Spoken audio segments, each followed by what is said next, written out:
pudimos ir para allá y podemos estar ahí con ellos. Fue un tiempo de bendición. El mismo tema que estaba compartiendo Emilio acá, estaba compartiendo allá en Placersville, y fue un tiempo de bendición porque compartí con los hermanos, darse a conocer, y fue un tiempo de gozo de poder estar allá con ellos. Así es que reciban los saludos de los hermanos y esperamos que en algún momento podamos tener a lo mejor bautismos en conjunto y así ustedes los puedan conocer de una manera más cercana.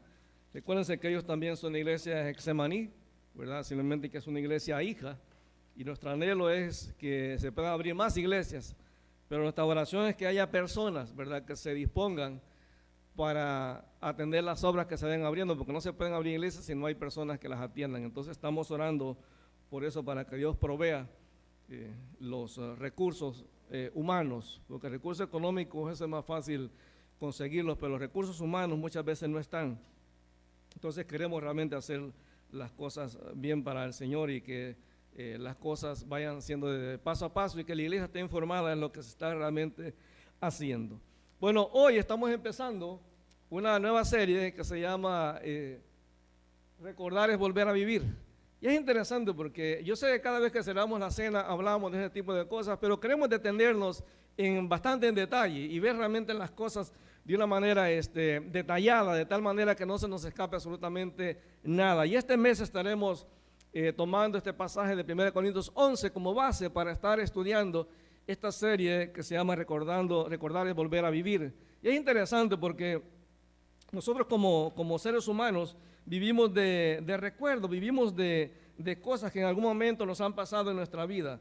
Hay situaciones que querramos o no querramos van a afectar nuestra vida. De alguna manera, los recuerdos son sumamente importantes en nuestra vida. Cada recuerdo tiene un cierto impacto en nosotros. Por ejemplo, hay recuerdos malos. Todos tenemos recuerdos malos, hermano. Una novia que nos dejó, una novia que nos rechazó. Tenemos relaciones que a lo mejor nos han hecho daño. Son recuerdos malos. Tenemos a veces recuerdos no sé, de malas decisiones que tomamos y de consecuencias que tuvimos que enfrentar, y son recuerdos que no queremos tener ahí. Y eso nos muestra que somos débiles. Eso nos recuerda que a veces tomamos decisiones que no son tan sabias, que no las sabemos todas. Pero hay recuerdos que son buenos. Hay recuerdos, por ejemplo, ¿se acuerda cuando usted se casó? Ese es un buen recuerdo, hermano.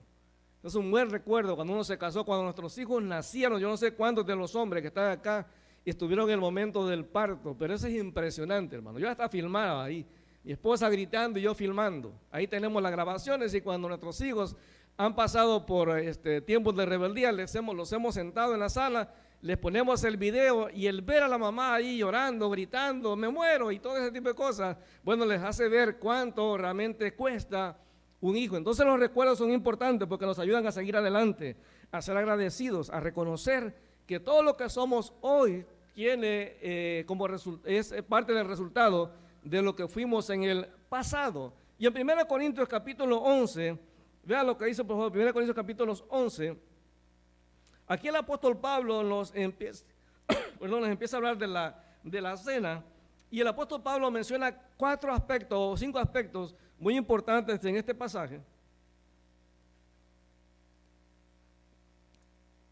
Versículo 17, dice el apóstol Pablo en este versículo: pero al anunciarles esto que sigue no les alabo, porque no se congregan para lo mejor sino para lo peor. La iglesia tenía un conflicto. La iglesia de Corintios es una iglesia donde se manifestaban los dones espirituales, una iglesia muy carismática, pero una iglesia que al mismo tiempo, a pesar de que estaban los dones ahí, una iglesia carnal.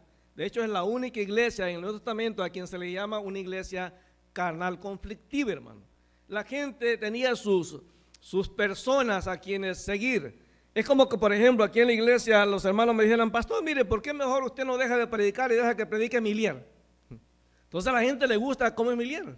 O hay gente que a lo mejor dice: no, que no predique Emiliano, que predique mejor Ángel o Félix. Y cada una persona empieza a mostrar preferitismos, porque a veces la gente pone los ojos en el hombre y no en la palabra, hermano. No importa, yo le digo esto, no importa quién se para aquí al frente a predicar, es palabra de Dios. Y tenemos que tener el respeto a la palabra. Lo que le da la autoridad a la persona que está aquí al frente es el mensaje que está dando, porque está basado en la palabra. Entonces Corinto tenía ese problema de que pensaban que uno era de Pablo, otro eran de Cristo, otro eran de Apolos, y así iban formando grupos, una iglesia carnal.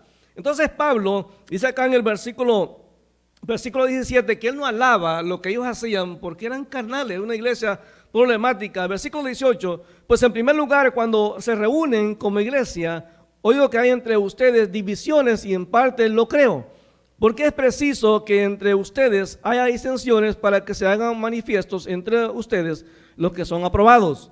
Cuando pues se reúnen entre ustedes, esto no es para comer la cena del Señor. Por el comer cada uno se adelanta a tomar su propia cena y uno tiene hambre y el otro se embriaga. O sea que se emborrachaban, no era una copita de vino, hermano, era la botella completa. Muchos a lo mejor pensaban entre más vino, más espiritual. Dice el versículo 22, pues ¿qué? ¿No tienen casas en que coman y beban o menosprecian la iglesia de Dios y avergüenzan a los que no tienen nada? ¿Qué les diré? ¿Les alabaré en esto? Claro que no, en esto no les alabo. Entonces el versículo 23, Pablo empieza a dar los pasos de lo que es la cena y dice, porque yo recibí al Señor lo que también les he enseñado, que el Señor Jesús la noche que fue entregado tomó pan y habiendo dado gracias lo partió y dijo, tomen, coman, esto es mi cuerpo que por ustedes es partido, hagan esto en memoria de mí. Asimismo tomó también la copa después de haber cenado, diciendo esta copa es el nuevo pacto, en mi sangre, haced esto todas las veces que la bebieres en memoria de mí. Así pues, todas las veces que comieran este pan y bebieran esta copa, la muerte del Señor anunciáis hasta que Él venga. Entonces el apóstol Pablo empieza en este pasaje a hablarnos de lo que es los principios para la cena. A mí me gustaría que nos detuviésemos un momento en cada aspecto que el apóstol Pablo empieza a mencionar aquí. Y una de las cosas importantes que el apóstol nos dice en estos pasajes es que realmente esto no es algo que Pablo se inventó, es algo que él recibió de parte del Señor y esto es palabra. Hay dos ordenanzas que la iglesia tiene que celebrar. Una es el bautismo, que se da una vez en la vida de la persona, tanto el bautismo por el Espíritu Santo cuando la persona se convierte, como el bautismo en agua.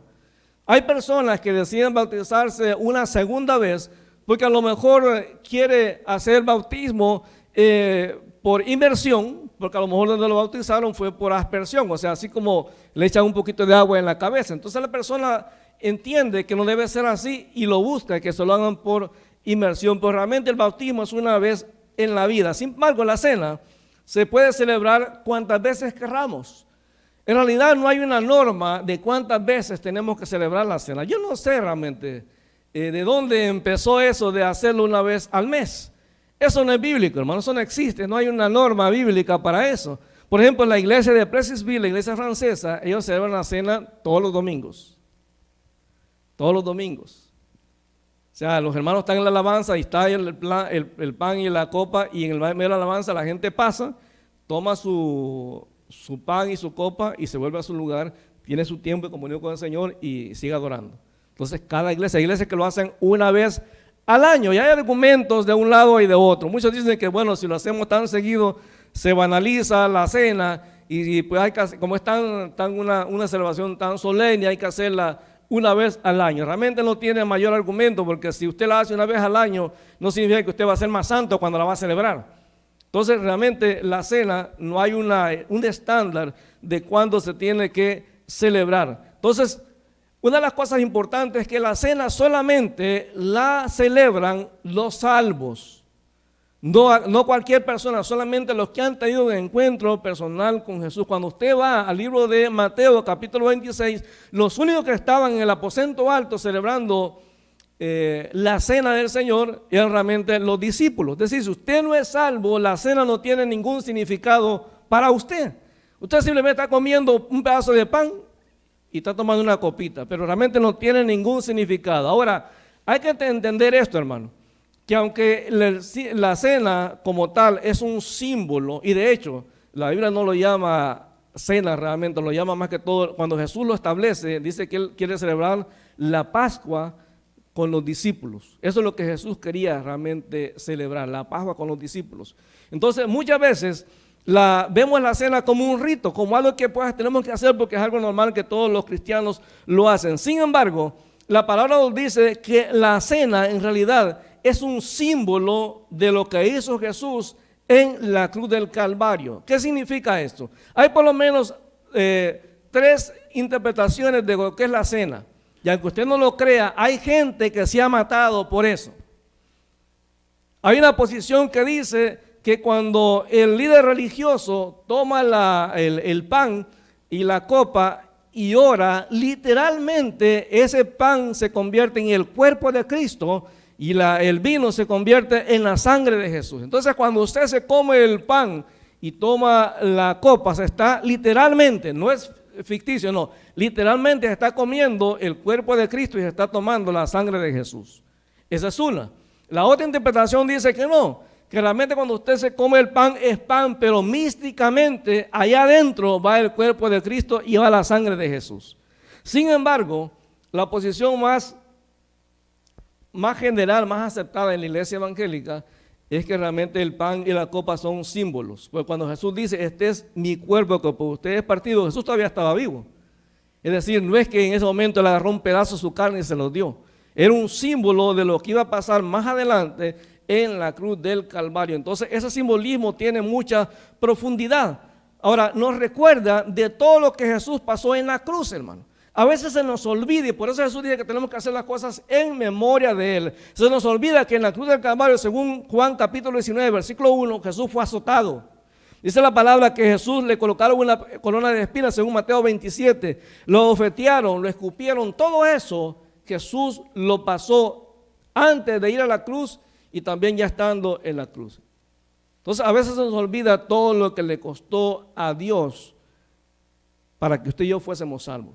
¿Por qué el Señor dice que lo hagamos en memoria de Él? Porque hermano, si usted lo hace como un rito cualquiera, denominacional, eso no tiene ninguna validez. Tenemos que hacerlo porque estamos recordando lo que Jesús hizo en la cruz del Calvario. Entonces la pregunta que es el tema de esta mañana, ¿cuánto vale usted?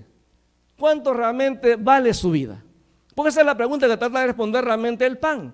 Porque el pan nos recuerda todo lo que Dios a través de Jesús tuvo que pagar para que usted y yo seamos salvos. Ahora recuérdense, solamente los discípulos pueden tomar la cena. Y yo sé que es una discusión, hermano, si la persona que va a tomar la cena tiene que estar bautizada o no.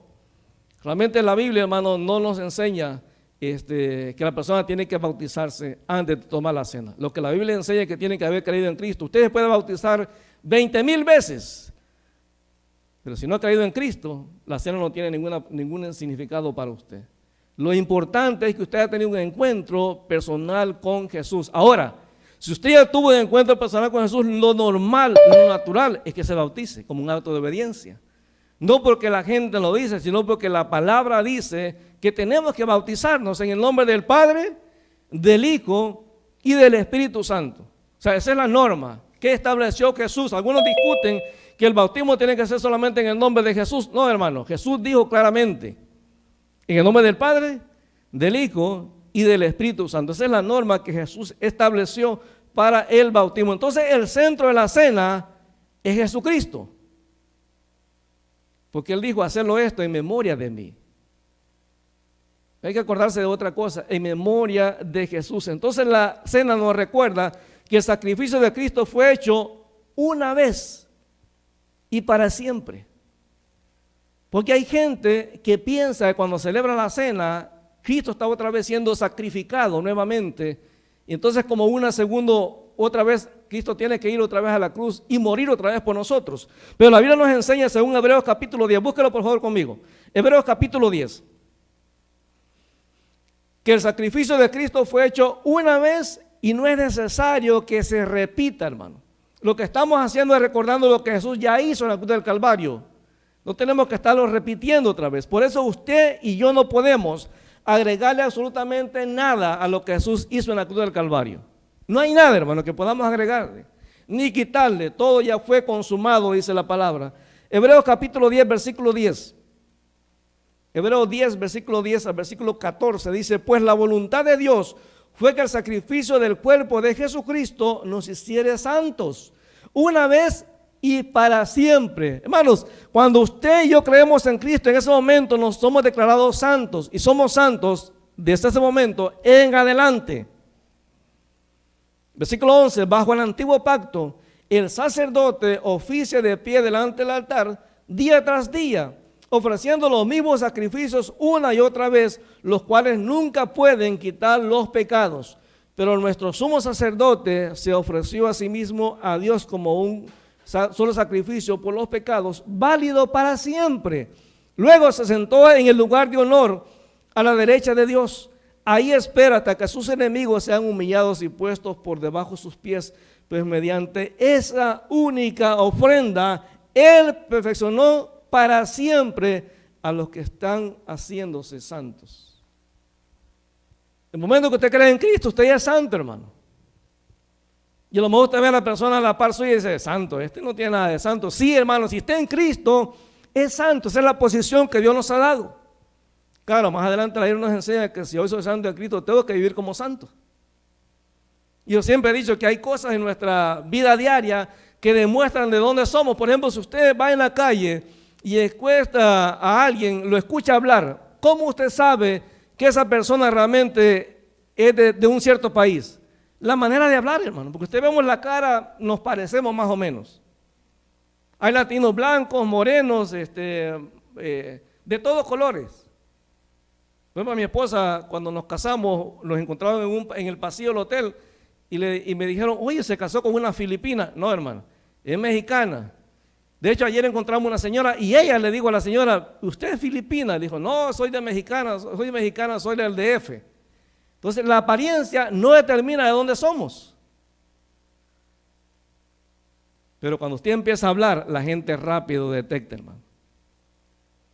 Porque el señor que iba con esta mexicana, mi esposa le dice, usted es de Chile, ¿verdad? ¿Cómo supo? El hablado. Entonces, cuando una persona está en Cristo, hermano, su manera de hablar cambia. Por eso yo sabía que tenemos que hablar con himnos, con salmos y cánticos espirituales. La manera de actuar cambia. La manera de ser cambia completamente. Entonces, la palabra nos enseña que ahora en Cristo nosotros somos santos del momento que creímos en Él. Entonces, tenemos que comportarnos como santos cada día de nuestra vida, según nos dice 1 de Pedro capítulo 1. Ahora, tenemos que entender también, según la palabra nos enseña, que el pan nos dice cuánto usted y yo valemos para Dios. Es doloroso ver que hay personas que establecen su valor en función de lo que los otros dicen. Hay personas que basan su valor en función de lo que tienen. Hay personas que basan su valor en función de cómo se visten, de qué tipo de vehículo andan. Bueno, todo ese tipo de cosas se desarman. Es impresionante cuando uno ve gente, mire, que tiene millones y millones y viven de una manera bien sencilla. No me acuerdo qué persona millonaria tiene un Toyota Corolla, hermano. Ese es su carro. Y el tipo está forrado en plata porque dice, pero yo nada más necesito para moverme. Hay otro que solamente usa el autobús porque dice, ¿para qué? No me gusta manejar. Entonces, pero hay gente que eso determina su valor. Pero vea lo que dice Romanos capítulo 8, versículo 32. Si en algún momento usted como cristiano dice, no, yo no valgo nada. Porque a veces nos pasa a todos que entramos en un momento de depresión y empezamos a cuestionar cuánto realmente valemos delante de Dios. Pero mira lo que dice Romanos capítulo 8, versículo 32. Romanos 8, 32. Dice, Dios no nos negó ni siquiera a su propio Hijo, sino que lo entregó por nosotros. Así que también nos dará junto con Él todas las cosas. Hermano, Dios estuvo dispuesto a entregar a Jesús por cada uno de nosotros. Eso determina cuánto usted y yo valemos. Según Dios. Puede ser que la persona que está cerca de usted o que vive cerca de usted no vean valor en usted, pero para Dios usted es valioso. Por eso Dios estuvo dispuesto a invertir la sangre, la vida de Jesús en la cruz del Calvario para que usted pueda tener salvación y vida eterna. ¿Cuánto usted vale para Dios? La cruz se lo dice, hermano. ¿Cuánto usted vale para Dios? El sacrificio de Jesús se lo dice. ¿Cuánto usted daría por su vida, por ejemplo? Si usted le preguntaran como esposa, ¿cuánto usted pagaría por su esposo? Posible no mucho, hermano. ¿Cuánto usted pagaría por su esposa? ¿O cuánto usted pagaría por sus padres o por sus hijos? Depende de la relación, hermano, pero realmente la Biblia nos dice que a pesar de que usted y yo éramos enemigos de Dios, Él nos amó y entregó a su Hijo Jesucristo para que muriese en la cruz del Calvario. Eso determina cuánto usted y yo valemos para Dios. Ahora, ¿por qué Dios nos dice siempre que tomemos la cena recordando lo que Él hizo en la cruz del Calvario? Porque Él sabe que se nos olvida. Porque Él sabe que es fácil para el diablo convencernos de que no valemos nada. Que es fácil para como cristianos convencernos de lo que el mundo dice que es el estándar de valor. Eso es lo que determina lo que nosotros somos. Y es un problema entonces. Porque usted y yo menospreciamos la sangre de Jesús, el sacrificio, y basamos nuestro valor en lo que otra persona que no tiene ni idea dice cuánto realmente valemos. Y miren lo que dice Romanos capítulo 5, porque también la cena nos recuerda cuánto Dios nos amó a pesar, hermano, oiga, de no merecerlo. Yo le aseguro que si nosotros como seres humanos tuviésemos la capacidad de ver cómo va a ser la persona con la que nos casamos en el futuro, ¿quién sabe si nos hubiéramos casado? Pero cuando usted se casa con su esposo, claro, usted lo ve esbelto, con su melena, saludable. Pero si usted se diera cuenta cómo se va a ver después de los 50, ya no tan esbelto, ya no con tanta melena, ya no con tanta salud. Otra vez me llegó un rótulo que decía reunión de chicos malos. Y estaba un montón de viejitos, malos de la diabetes, malos de la asiática, malos de la... Sí, hermano, ¿se da cuenta? Entonces Dios nos amó a pesar de conocer cómo somos. Ese es el amor verdadero.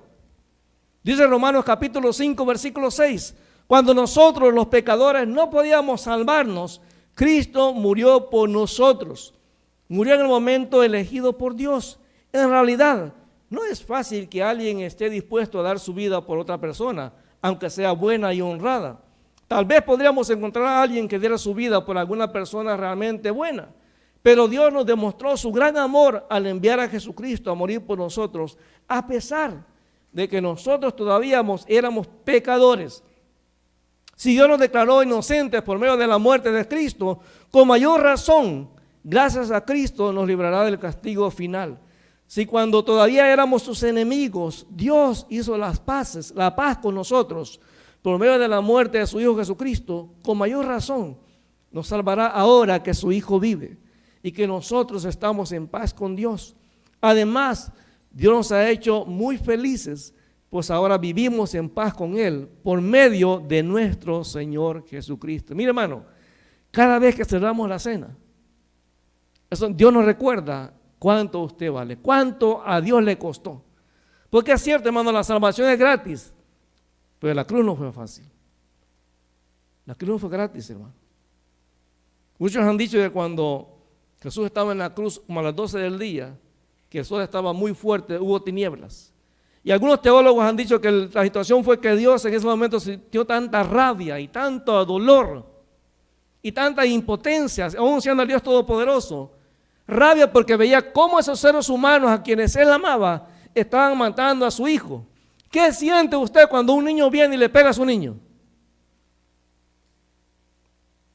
Te quiere liquidarlo, hermano, porque le tocó a su bebé. Ahora, ¿cómo cree usted que sintió Dios cuando vio que los romanos lo estaban crucificando? ¿Se acuerdan lo que dijo Jesús en Getsemaní? Yo puedo orar en este momento y Dios me puede mandar legiones de ángeles. Entonces, imagina Dios pudiendo hacer algo para que Cristo no fuera crucificado y no hacerlo. ¿Se da cuenta cuánto Dios lo ama a usted? Él pudo hacerlo, hermano. Pudo haber mandado un rayo y matar a todos los judíos y romanos que estaban ahí. Pero Él no lo hizo por amor a cada uno de nosotros. Cuando éramos enemigos, a pesar de que estaban burlando de Él, a pesar de eso Jesús dijo, Padre, perdónalos, porque no saben lo que hacen. Sin la muerte de Jesús no hubiera habido salvación. Ahora, es un precio, hermano, enorme. A mí me sorprende, mire, a mí me maravilla porque la Biblia nos revela cosas que a veces son incomprensibles. Porque, ¿saben? No es que de pronto Dios dijo, bueno, voy a salvar a estos. Sino que dentro del plan de Dios, Dios sabía que Jesús tenía que pasar por la cruz. Esa fue la decisión de la Trinidad. Esa fue la decisión del Padre, del Hijo y del Espíritu Santo, que Jesús tenía que pasar por la cruz. No había otra forma de salvación. Mira lo que dice Primera de Pedro, capítulo 1. Para que veamos que el precio que Dios pagó no es barato, hermano.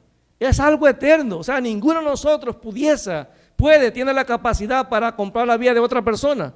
Usted puede ser multimillonario, pero si su hijo está en el hospital muriéndose de cáncer, su dinero no le sirve para nada. No lo puede salvar. Igual se muere. Igual se muere el pobre como el rico. El dinero, hermano, no puede comprar la salud. El dinero no puede comprar la felicidad. El dinero no puede comprar la salvación. Por eso dice 1 de Pedro capítulo 1, versículo 18. Pues ustedes saben que Dios pagó un rescate para salvarlos de la vida vacía que heredaron de sus antepasados. Y el rescate que Él pagó, o sea, que Dios pagó, no consistió simplemente en oro o plata, sino que fue la preciosa sangre de Cristo, el Cordero de Dios, que no tiene pecado ni mancha. Óigame, Dios lo eligió como el rescate por ustedes mucho antes de comenzar el mundo, pero ahora Él se ha revelado a ustedes en estos últimos días, por medio de Cristo.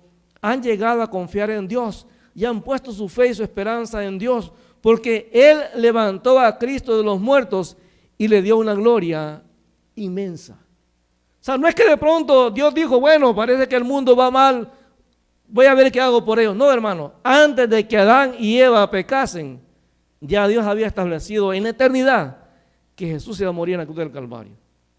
¿Usted se da cuenta de cuánto Dios nos ama? O sea, si yo hubiera sido Dios, ¿sabe lo que hubiera hecho? Yo no hubiera creado a Adán y Eva, hermano. No los hubiera creado, me evito problemas. Pero el plan de Dios va mucho más allá de lo que nosotros podamos entender. De hecho, cuando Adán y Eva son creados, se cree que ya había habido pecado antes, en el cielo, cuando Satanás se rebela en contra de Dios. Entonces Dios establece un plan que para Satanás, me imagino, parecía ilógico. Pero cuando Satanás motiva a Eva para que se rebele en contra de Dios, hermano, a Dios no toma por sorpresa. Dios ya sabe lo que va a pasar. Por eso da todas las promesas. Dios sabe lo que va a pasar. Dios sabe que en algún momento determinado Satanás va a provocar a los religiosos para que manden a Jesús a la cruz del Calvario. Y eso, en lugar de ser una derrota, va a ser la victoria. Porque dice Hebreos que en la cruz del Calvario Jesús le quitó las llaves de la muerte a Satanás. En ese momento lo venció. ¿Por qué cree usted, aún antes de ir a la cruz, que cuando Jesús pasaba, los demonios le decían: ¿qué tienes con nosotros, hijo de David, hijo del Dios Altísimo? Él ha dicho que lastimosamente a veces los demonios son más obedientes que nosotros. ¿Sabe cuando Jesús les dijo, vayan, salgan de este hombre? ¿Qué es lo que los demonios le dijeron? No empezaron a discutir con él, le dijeron, no, pero espérate, ¿cómo? Yo tengo mis derechos también. No. Dijeron, Señor, permítenos que vayamos a los cerdos. Y dice la Biblia que Jesús les dio permiso. Hermano, Satanás le tiene que pedir permiso a Dios. Entonces, a nosotros nos sube lo que Dios ha hecho por nosotros. Y por eso dice la palabra que Dios pagó un precio eterno, hermano. Nadie podría, con todo el oro del mundo, comprar la salvación. El hombre puede, con todo el dinero del mundo, ir a la luna. ¿Sabe que ahora están los viajes? Si usted quiere ir a ver, creo que son 20 minutos arriba. No, eso es 1,5 millones o 2 millones. Si usted tiene esa plata, vaya y vea el mundo desde arriba. ¿Se da cuenta? Pero ellos no pueden ir al cielo, pueden ir al espacio, pero no al cielo. Al cielo solamente Jesús podía comprar esa salvación.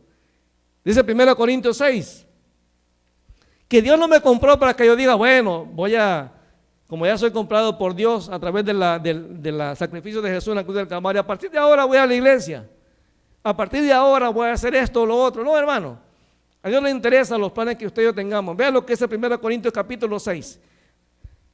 Dice la palabra en el versículo 19 que Dios nos compró por precio para que glorifiquemos su nombre. Recuerda, la alabanza es importante. Una persona puede cantarle a Dios lo más bonito del mundo y no glorificarlo. Pero mire lo que dice 1 Corintios 6, versículo 19. No se dan cuenta, dice Pablo, de que su cuerpo es el templo del Espíritu Santo, quien vive en ustedes y que les fue dado por Dios. Ustedes no se pertenecen a sí mismos, porque Dios los compró a ustedes a un alto precio. Por lo tanto, honren a Dios con su cuerpo y con su espíritu, los cuales son de Dios.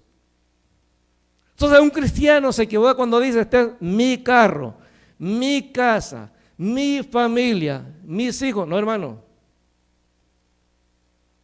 En el momento que usted fue comprado, todo le pertenece a Dios. Todo.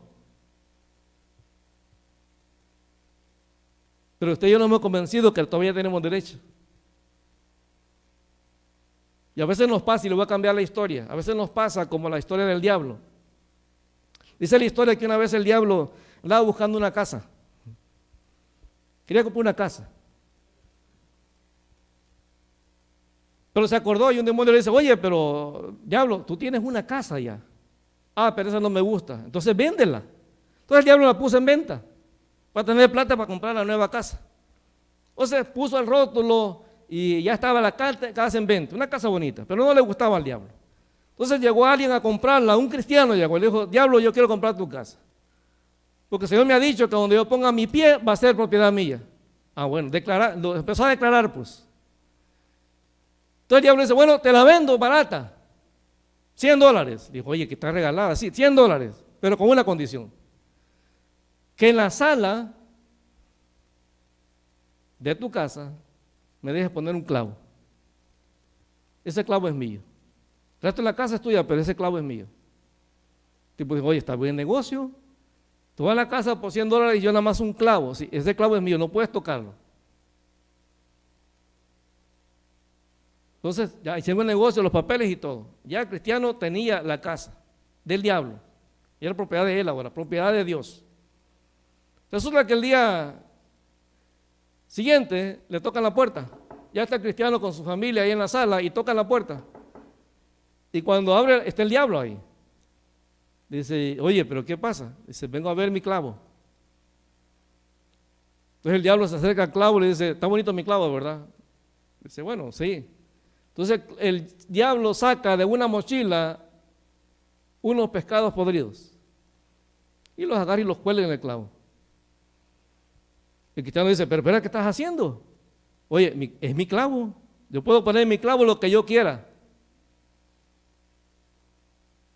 No puedes quitarlo porque es mi clavo. Ese fue el arreglo del pacto. Cuando ya se acabó el mal olor de los pescados, se lo quitó el diablo y vino a poner unos zapatos hediondos también. Y Cristiano decía, bueno, pero ¿qué pasa? Dice, no, ese es mi clavo, ese fue el arreglo. Cuando yo no entiendo, hermano, que en mi vida cristiana el diablo no puede tener un clavo. Eso solamente viene cuando yo entiendo que mi vida le pertenece completamente a Dios. El problema es que muchas veces en nuestra vida como cristianos el diablo tiene un clavo. Y él viene a reclamarlo, dice, no, pero es que es mi clavo. Por eso alguien decía que cuando bautizamos a alguien hay que meterlo completo. Pero en lo espiritual es lo más importante, cuando usted se convierte tiene que hacer conversión completa, no a medias. Porque hay gente que pasan del catolicismo a la iglesia evangélica, del mormón a la iglesia evangélica, pero siguen siendo en su corazón personas que tienen un clavito del diablo ahí. Y uno lo ve el clavo, hermano, porque se siente el mal olor. Entonces la Biblia quiere que entendamos que yo fui comprado para honrar solamente a Dios, a nadie más, hermano. ¿Sabe por qué el Señor dice que el que no aborrece a padre, a madre, mujer e hijos, y aún su propia vida, no puede ser su discípulo? El Señor está diciendo, en tu vida como cristiano no pueden existir clavos, porque toda la casa es mía. Es templo del Espíritu Santo, nadie más tiene derecho ahí, ni siquiera usted.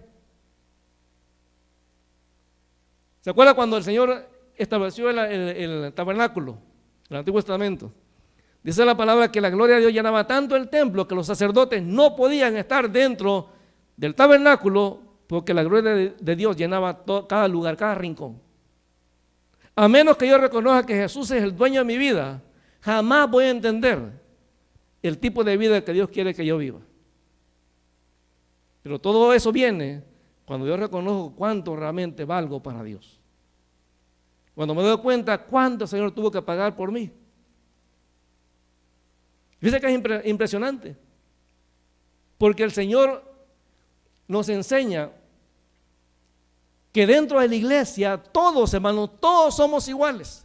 La cena, precisamente, uno de los propósitos que tiene es recordarme de que en la iglesia de Dios todos somos iguales. Vaya conmigo, por favor, a 1 Corintios, capítulo 10, versículo 16.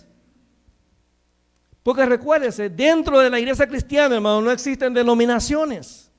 Las denominaciones afectan la comunión en la iglesia. Yo he visto aquí en Montreal, hace muchos años, recuerdo que fui a entrevistar a un pastor y me sorprendió que en esa esquina, precisamente, en la calle de al frente, prácticamente dos puertas, una frente a la otra, estaba otra iglesia de la misma denominación. Entonces, estoy entrevistando a este pastor y después me tocaba entrevistar al otro, para un estudio que estaba haciendo para la universidad. Entonces le digo, oye, ¿y quién es el pastor en la otra iglesia? Me dice, ni me lo mencione. Porque yo estaba en la investigación, quería saber cuál es la relación realmente que había entre las iglesias, aún de la misma denominación. Oye, no se querían. Yo me paré en la esquina y me parecía ridículo que los hermanos de esta iglesia, del lado izquierdo, iban por la calle sin voltear a ver a los otros, de la otra acera. Entraban, iban caminando y se metían a la iglesia, sin voltear a ver a los otros, hermanos en Cristo. Y los de acá iban viendo hacia la pared y cuando llegaban a la puerta se metían, sin ver a los otros. Pero ese día celebraban la cena. Yo creo que ellos no han leído este pasaje. Vea lo que dice aquí en 1 Corintios capítulo 10, versículo 16. Dice, cuando bendecimos la copa en la mesa del Señor, ¿no participamos en la sangre de Cristo? Claro que sí. Y cuando partimos el pan, ¿no participamos en el cuerpo de Cristo? Y aunque somos muchos, todos comemos de un mismo pan, con lo cual demostramos que somos un solo cuerpo, hermano. No se trata de denominaciones. Trata de si usted tiene o no al Espíritu Santo. Se trata de si usted y yo hemos sido salvos por la sangre de Cristo o no. El pan me recuerda que tenemos que dejar de pelear por denominaciones, hermano. ¿Sabe? Uno de los obstáculos que hemos encontrado ahora en la fundación de iglesias, plantación de iglesias, que toda la gente quiere que se ponga su nombre en la iglesia. Todos quieren su nombre ahí, como que eso fuera importante, hermano. Si usted no le pone el nombre o el logo de la denominación, no es bíblico. Todos formamos un mismo cuerpo. El pan me recuerda que no importa qué lugar usted ocupe en el cuerpo, usted es parte del mismo cuerpo. Por eso como iglesia entendemos, hermano, que aquí no hay nadie superior a nadie. Que tanto el hermano que toca, como el que barre, como el que enseña, todos somos iguales. Podemos tener diferentes dones y diferentes habilidades, pero todos servimos al mismo Señor. La cena nos recuerda eso porque se nos olvida. Dios sabe cuán orgullosos somos. ¿Se acuerdan los discípulos? Cuando vino la mamá de Juan y Santiago a decirle al Señor Jesús, Señor, quiero que mis hijos, claro, eran primos de Jesús, entonces ya trató de usar la cuestión familiar, quiero que mis hijos, uno se siente a la izquierda y el otro a la derecha cuando esté en el reino de los cielos. Óigame, qué atrevida la tía. Porque no entendemos, hermano, que en el cuerpo de Cristo somos todos iguales. Sí, hermano, hay posiciones, hay responsabilidades, pero todos somos iguales. Y una de las palabras que hace daño a la iglesia es la palabra líder. A gente cuando ya le dice, tú eres el líder de tal ministerio, hermano, se le sube. Se le sube. Yo he visto hermanos aún en el ministerio, hermano, son a lo mejor diáconos o ancianos, y de pronto, por alguna situación de la iglesia, es el pastor. Oye, hermano, y a uno no le puede hablar. Alguien me contaba la historia de un hermano que era pues un hermano muy servicial en la iglesia. Y ese día, ese domingo, era un hermano que se llevaba con toda la gente, muy amigable, abrazaba a los hermanos y los saludaba. Pero ese día domingo hubo asamblea en la iglesia y lo pusieron como anciano de la iglesia.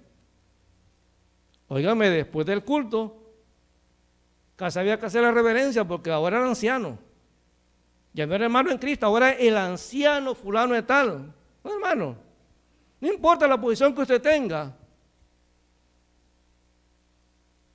Lo contaba una hermana, esposa de pastor, que ellos en su iglesia invitaron a una pareja de un pastor y su esposa que venían de otro lado. Pero la pareja de pastores de la iglesia local, cuando fue el momento de servir la mesa, la esposa del pastor se movió rápido a la cocina y empezó a trabajar con las hermanas. Pero la esposa del pastor invitado la llamó aparte y le dijo: oye, ¿qué está haciendo usted? Pues sirviendo. Dice: no, usted no puede hacer eso, usted es la esposa del pastor.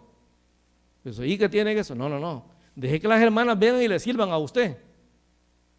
Dice: no, así no funciona nosotros, yo trabajo igual que las demás hermanas. Bueno, hay iglesias donde cuando hay comida, nadie come hasta que el pastor se le sirve.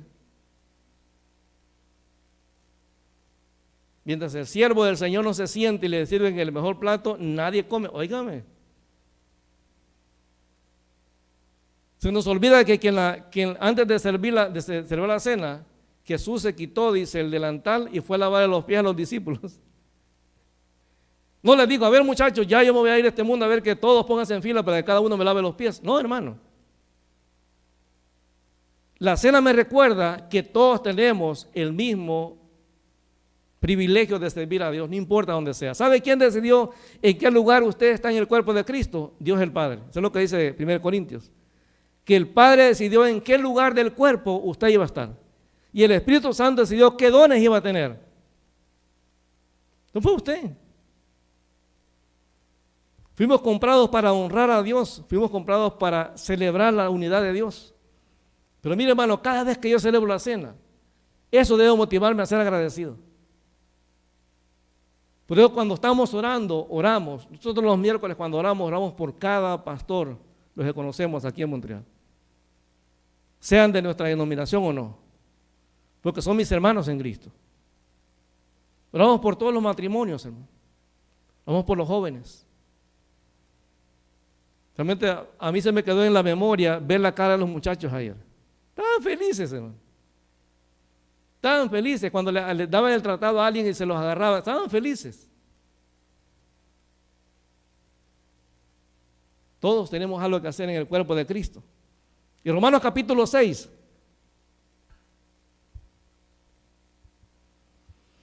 Romanos capítulo 6, versículo 17. Romanos capítulo 6, versículo 17. Cada vez, hermano, que celebremos la cena, vengamos a celebrar con un corazón agradecido. ¿Sabe? Cuando yo veo la cena y veo el sacrificio de Jesús, digo: Señor, de verdad que tú me amaste tanto como para invertir la vida de Cristo en mí.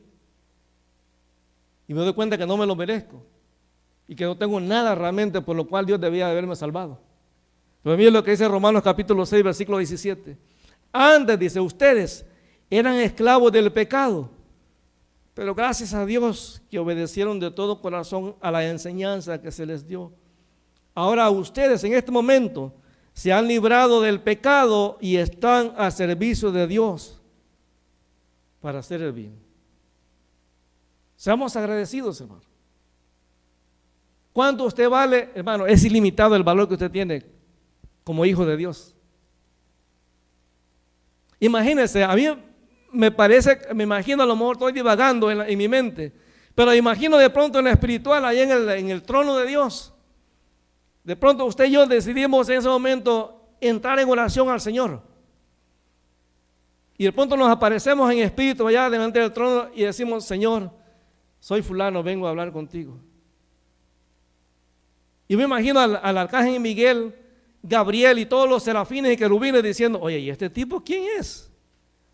¿Cómo se atreve a acercarse al Creador, al Rey de Reyes y Señor de Señores? Imagino que el Espíritu Santo y el Señor Jesús le dicen: espérate, no, de él se puede acercar porque él es hijo. Él es hija, ella es hija. Posiblemente los demás, los ángeles, ven el pecado en nuestra vida. Y Jesús dice, no, ya yo lo libré, ya lo compré con mi sangre. Y cuando empiezo a lo mejor a balbucear, no sé cómo decirle a Dios lo que siento, el Espíritu Santo dice, yo voy a interceder por ti. Lo que dice Romanos 8, que intercede por nosotros con gemidos indecibles. Y imagino que en el cielo los ángeles se quedan sorprendidos diciendo, wow, pero este es un ser humano, pecador, caído. Dice Jesús, no, es uno comprado con mi sangre, es uno redimido por mi sangre. Pero como se nos olvida eso, hermano, la cena, a veces que tomamos el pan, dice cuánto Dios me ama y cuán valioso soy para Él. Puede ser que usted haya escuchado en un momento que alguien le dijo que no servía para nada. No le crea. Vea la cruz y dése cuenta cómo esa posición que tiene Jesús en la cruz está diciendo, mira cuánto te amo, mira cuán importante eres para mí. Esa cruz es la máxima expresión del amor de Dios. Señor, te damos gracias porque cada uno de los que estamos, Señor, en este día acá, Señor, en este lugar, somos amados por ti. Porque todos aquellos que están conectados, Señor, por Zoom, por YouTube o por Facebook, son amados por ti, Señor. Aun cuando caemos, tu Espíritu Santo, Señor, nos confronta con nuestro pecado, nos disciplina y nos hace volver al camino. Aun cuando sentimos que ya no podemos más, Señor, y que nuestras fuerzas se están acabando, Señor, tú nos agarras en tus brazos, nos recuerda a través de tu palabra y cuando pasemos por las aguas, cuando pasemos por el fuego, cuando pasemos por el valle de sombra de muerte, tú estarás conmigo. Yo cuando siento que nada me está saliendo bien, tu palabra dice que tu bien y tu misericordia me seguirán todos los días de mi vida. Que tu palabra dice, Señor, que tú estarás conmigo todos los días hasta el fin del mundo, que soy valioso, que hay de aquel que me toca porque toca la niña de tus ojos. Gracias, Padre, porque en la necesidad, cuando no sabemos qué hacer, tu palabra nos recuerda que tú eres Jehová mi pastor y que nada me faltará. Gracias, Señor, porque tú me recuerdas a través de tu palabra que el precio que pagaste por mí en la cruz del Calvario es un precio eterno, que mi vida te pertenece, que es un privilegio ser llamado tu hijo, que es un privilegio ser amado por ti, Señor. Padre, que cada hombre, cada mujer, cada joven que está en este lugar, Señor, puede en este momento experimentar el abrazo tuyo, Señor, que pueda aceptar, Señor, lo valiosa que es para ti, Señor. En el nombre de Jesús te damos gracias. En el nombre de Jesús te bendecimos. Gracias, Señor, por lo bueno que eres. Puede ser que hoy haya venido con cargas, hayas venido a lo mejor con un sentimiento de fracaso, hayas venido con a lo mejor con el sentir de que no vale la pena continuar. La cruz te dice, vales mucho, levántate, ponte de pie. El poderoso Israel está contigo, el Dios todopoderoso está contigo, el Shaddai está contigo, Jehová Olam, el Dios eterno, está contigo. Jehová Nisi, mi bandera, está conmigo. Señor, gracias porque tú eres Jehová de los ejércitos, el que pelea las batallas por cada uno de nosotros. Gracias, Señor, en el nombre de Jesús. Gracias, Señor, en el nombre de Jesús. Hermano amado, empieza a darle gracias al Señor en ese lugar donde está. Dígale, Señor, yo te amo en el nombre de Jesús. Yo te amo y te bendigo, Señor. Gracias por amarme. Señor, la pregunta de cuánto valgo es ilimitado, Señor, mi valor, porque mi valor depende de lo que Cristo hizo en la cruz del Calvario por mí. Oh, sí, Señor, te bendecimos en el nombre de Jesús. Que recibe tú la honra, Señor, la gloria, la exaltación, el reconocimiento. Recibe tú, Señor, la honra, la gloria, Señor.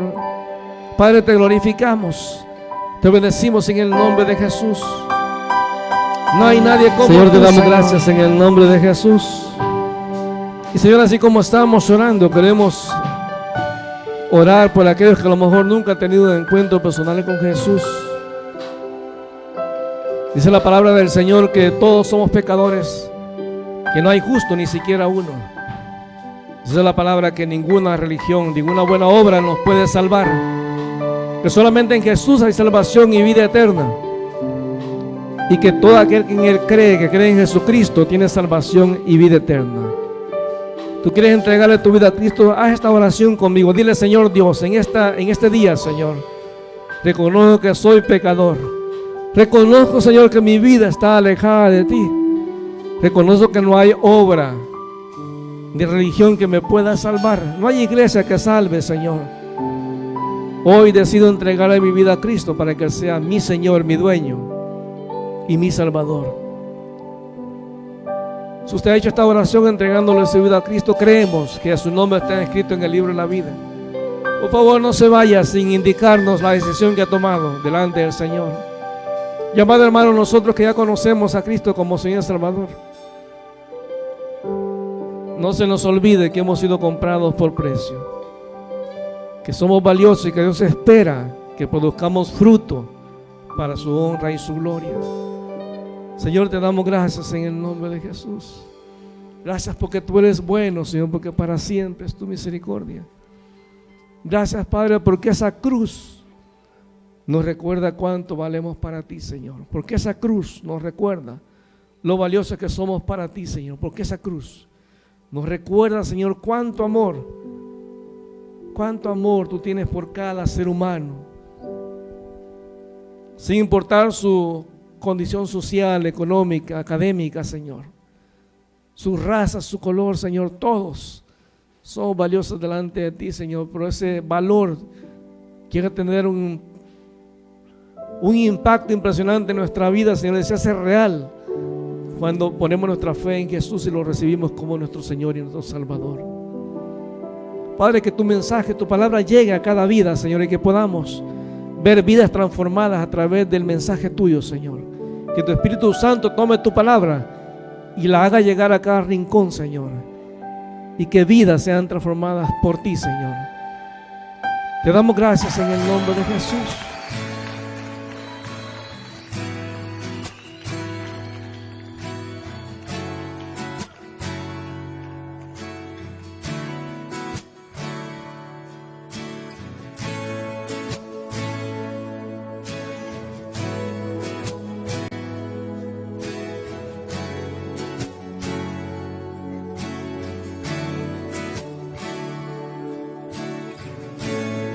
Por un momento en tu presencia, por un instante de tu amor, por un destello de tu gloria, por un minuto nada más, todo daría. No importaría lo que tenga que pasar, lo que tenga que esperar.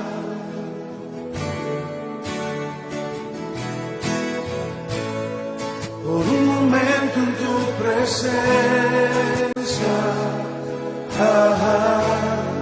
por un instante de tu amor, por un destello de tu gloria,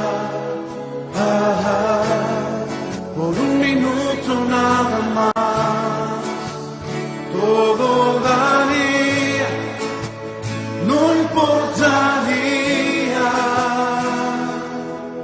lo que tenga que pasar, lo que tenga que esperar. Tengo hambre de ti, de tu presencia.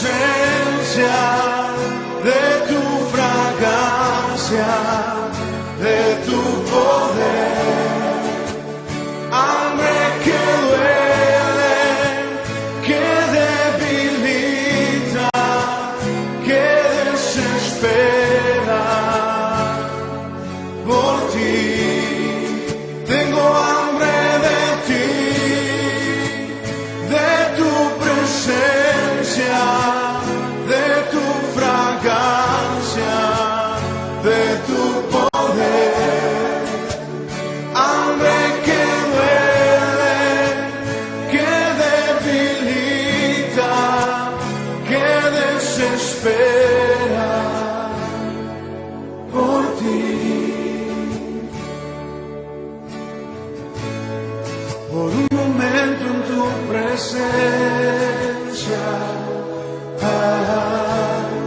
por un instante de tu amor, por un deseo de tu gloria, por un minuto nada más, todo daría, no importaría lo que tenga que pasar, lo que tenga que esperar. Tengo hambre de ti, de tu presencia, de tu fragancia, de tu poder. Hambre que duele, que debilita, que desespera por ti. Tengo hambre de ti, de tu presencia, de tu fragancia, de tu poder. Hambre que duele, que debilita, que desespera por ti. Tengo hambre de ti, oh, hambre de ti, Señor. Tengo hambre de ti, oh, hambre de ti, Señor. Tengo hambre de ti, oh, hambre de ti, Señor.